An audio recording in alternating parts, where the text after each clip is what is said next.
Rad Fun Tunes. In a bustling oasis town, there was a merchant named Qasim. Known throughout the region for his wealth, Qasim's market stall was filled with exotic goods from distant lands.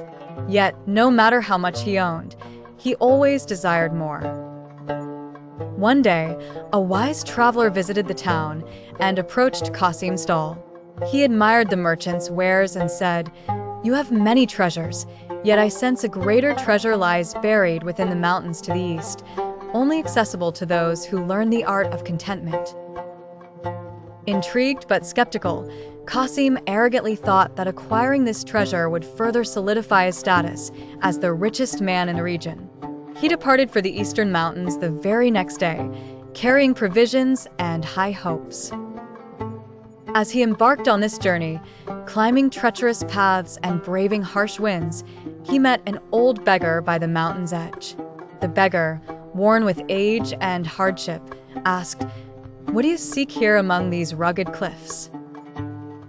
"I seek a treasure beyond measure," Qasim replied proudly.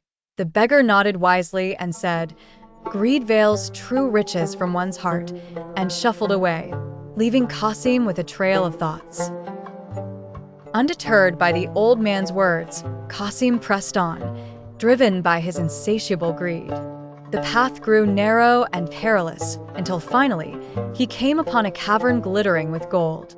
His eyes widened with desire, and he hastily began to fill his bags with as much gold as he could carry.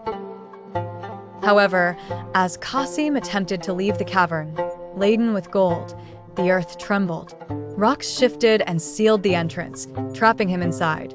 In desperation, he realized his hunger for wealth had led him into a trap of his own making. Days passed, and Qasim's wealth became meaningless as he struggled to survive. It was in those moments of solitude and reflection that he realized the true meaning of the traveler's words: contentment is the greatest treasure of all. Finally, after intense prayer and introspection, Qasim vowed to change his ways if granted freedom.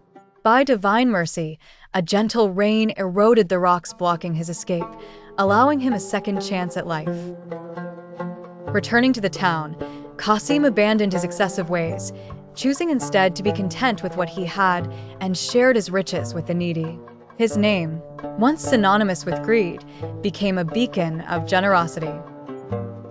The moral of this tale is that true wealth lies not in material possessions, but in a heart that is content with what Allah has provided. Like, share, and subscribe.